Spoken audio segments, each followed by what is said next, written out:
નડિયાદ મહાનગરપાલિકામાં બબાલ થઈ ગઈ। ભાજપ અને કોંગ્રેસના કાર્યકર્તાઓ વચ્ચે છૂટા હાથની મારામારી થઈ।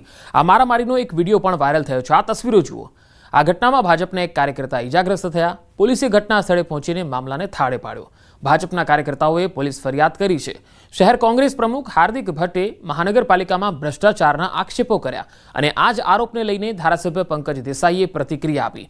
કહ્યું, કોંગ્રેસના કાર્યકર્તાઓને ફોટા પડાવવાની આદત છે। હું મારા પ્રજાલક્ષીના કામો માટે કમિશનર સાહેબને મળવા ગયેલો એટલે અંદર કોંગ્રેસના બધા જે હાર્દિક ભટ્ટ છે, રાજુ રબારી છે, રજની દવે છે, ભાવિક પરમાર છે, આ બધા અંદર બેઠેલા હતા। એટલે હું બહાર ઉભો રહ્યો કે એ લોકો નીકળે પછી મારી રજૂઆત હું કરું। એટલે અમે બહાર એ લોકો જેવા બહાર નીકળ્યા એટલે લોકો અમને પહેલા બોલ્યા કે લુખાઓ આવી ગયા છે, લુખાઓ આવી ગયા। એટલે અમે લોકોને એવું કીધું કે અમે તો કઈ વાત સાહેબને અમે કીધું, સાહેબ અમે તમારી રજૂઆત કરવા આવ્યા છે, આ અમને ગમે તેમ બોલે છે। એટલે લોકોએ અમારા પર ડાયરેક્ટ હુમલો કરી દીધો। જે કાચના ગ્લાસ અને જે સ્ટી હતી એ મારી મને કાચનો ગ્લાસ અહીં માર્યો છે। એટલે એ તો કોન્સ્ટેબલે પકડી લીધો ગ્લાસ અને એ ગ્લાસ મારા અંદર પેટ ચીરી નાખત મારું। મહાનગરપાલિકા અને પૂર્વની નગરપાલિકાના કર્મચારીઓ બાબતની એક રજૂઆત અમે કોંગ્રેસના આગેવાન મિત્રો ગયા હતા। પોલીસની હાજરીમાં જ એક 50 થી 70 જણનું ટોળું હર્ષિલ પટેલ અને તેના બધા મળતિયાઓ આવી જતા અમારા કાર્યકરો પર હુમલો કર્યો હતો અને ત્યાં પોલીસ હાજર જ હતી। પોલીસની હાજરીમાં જ થયું છે, પરંતુ અમે એસપી સરને, ડેપ્યુટી ડીવાયએસપી સરને ફોન કરતા તાત્કાલિક તેઓએ આખો મામલો સંભાળી લીધો હતો। જે ડેવલપમેન્ટના કામો છે સરકારમાંથી અમે મહેનત કરીને અમે પ્રયત્નો કરીને લઈ આવતા હોઈએ અને એમને ખાલી જઈને ફોટા પડાવી અને વિડીયો ઉતારી અને મૂકી દેવાની રીલો અને રીલ બનાવી અને પોતે જાણે કરાયું હોય એ રીતના લોકોને બતાવવાનું, આ કેટલા અંશે વ્યાજબી છે। જૂનાગઢની આલ્ફા ઇન્ટરનેશનલ હોસ્ટેલમાં વિદ્યાર્થીને માર મારવા મામલે ગાંધીનગર બાળ આયોગની ટીમે પૂછપરછ કરી। બાળ આયોગના સભ્ય અમૃતાબેન અકિયાએ હોસ્ટેલના સંચાલકોની પૂછપરછ કરી। હોસ્ટેલ નિયમ વિરુદ્ધ ચાલતી હોવાનું સામે આવ્યું। સિનિયર અને જુનિયર વિદ્યાર્થીઓને એક સાથે રાખતા હોવાનું પણ ખુલ્યું। સાંજનો નાસ્તો પણ બાળકોને નહોતો આપવામાં આવતો। હોસ્ટેલના રૂમની અવરજવર સીસીટીવીમાં સ્પષ્ટ નહોતી। બાળકોની સંસ્થા ચલાવવાનો હોસ્ટેલ સંચાલકને અનુભવ ન હોવાનો પણ ખુલાસો થયો। બાળ આયોગ સરકારને રિપોર્ટ કરશે સબમિટ। બાળકોને પૂછતાછ કરવામાં આવતા તેમને સાંજનો નાસ્તો આપવામાં નથી આવતો, તેમજ નાના મોટા બાળકોને એક સાથે રૂમમાં 4 બાળકોને રાખવામાં આવે છે અને તેમાં મોટી ઉંમરના અને નાની ઉંમરના બાળકોને એક સાથે રાખ્યા છે। તેમજ સીસીટીવી કેમેરા જોવામાં આવે તો ફક્ત હોસ્ટેલની બહારના ભાગે અને લોબીમાં કેમેરા રાખેલા છે, પણ એક પ્રાઇવેટ ભાડા કરાર કરી અને જે વ્યક્તિને બાળકોની સંસ્થા ચલાવવા માટેનો અનુભવ નથી તેવી વ્યક્તિના ભરોસે આટલા બધા બાળકોનું ભવિષ્ય સોંપી દેવામાં આવે છે, તે અયોગ્ય છે। અમદાવાદ ગ્રામ્ય પોલીસે ગુનાખોરીને રોકવા માટે એક નવી પહેલ શરૂ કરી।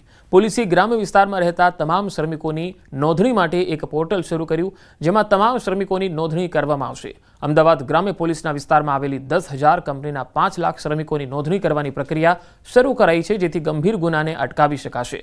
ગ્રામ્ય પોલીસે એક નવું પોર્ટલ શરૂ કર્યું, જેને લોગિન આઈડી કંપની અને લેબર કોન્ટ્રાક્ટરોને આપવામાં આવશે। તેઓ પોતાના સમય, શ્રમિકોના નામ, તમામ મૂળ વતન અને તેમના સરનામા, હાલનું સરનામું, પુરાવા સાથે એક આઈડી તૈયાર કરવામાં આવશે। અત્યારે અમદાવાદ ગ્રામ્ય પોલીસથી બાયસેગની મદદથી અમે એક પોર્ટલ ડેવલપ કર્યો છે, લેબર રજિસ્ટ્રેશન પોર્ટલ। આ જે લેબર રજિસ્ટ્રેશન પોર્ટલ છે એનું યુટિલાઇઝેશન એવું છે કે તમામ જે કંપનીઓ છે or જે તમામ લેબર કોન્ટ્રાક્ટર છે એ તમામને એક લોગિન આઈડી આપવામાં આવશે।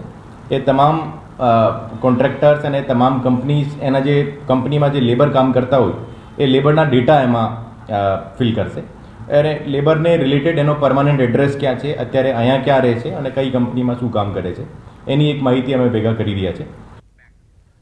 બનાસકાંઠામાં સીએમ ભૂપેન્દ્ર પટેલ પૂરગ્રસ્તોની મુલાકાતે છે। માડકા ગામે અસરગ્રસ્તોને મળ્યા। સીએમ માડકા ગામના સ્થાનિકો સાથે સંવાદ પણ કર્યો। લોકોએ મુશ્કેલી અને રજૂઆત સીએમ સમક્ષ કરી હતી। વધુ માહિતી મેળવીએ સંવાદદાતા કિશોર તુવર બનાસકાંઠાથી જોડાયા છે। કિશોર, જ્યારે સીએમ માડકા ગામે પહોંચ્યા ત્યારે સ્થાનિકોએ કયા કયા મુદ્દાઓની રજૂઆત સીએમ સમક્ષ કરી?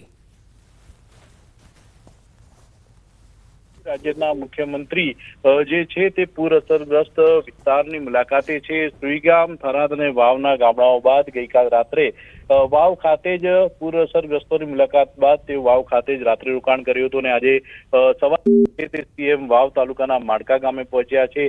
માડકા ગામના સ્થાનિક લોકો સાથે સંવાદ કર્યો હતો અને માડકા ગામના જે પણ સમસ્યાઓ છે તે સમસ્યાઓ સાંભળી હતી. ખાસ કરીને માડકા ગામમાં જ્યારે પૂર આવે છે, 2015 હોય, 17 હોય કે 2023 હોય કે 2025 હોય, જ્યારે પૂરનું પાણી આવે છે ત્યારે માડકા ગામમાં નદીનો પ્રવાહ ચાલતો હોય તેવા દ્રશ્યો સર્જાતા હોય છે અને આ જે પાણી આવે છે તે પાણીનો કાયમી નિકાલ કરવા માટેની રજૂઆત જે છે તે સીએમને કરવામાં આવી હતી ગામ લોકો દ્વારા. તે ઉપરાંત ગેનીબેન ઠાકોર પણ તે સમયે ત્યાં પહોંચ્યા હતા અને ગેનીબેન ઠાકોરે પણ સમગ્ર સ્થિતિની જે રજૂઆત છે તે સીએમને કરી હતી અને મુખ્યમંત્રીએ પણ સ્થાનિકો સાથે ખુલ્લા મનથી વાત કરી હતી અને કાયમી આ પાણીનું નિરાકરણ થાય તે માટે પ્રયાસો કરવા મુખ્યમંત્રીએ માડકા ગામના લોકોને ખાતરી પણ આપી છે. જી કિશોર, આભાર માહિતી આપવા માટે.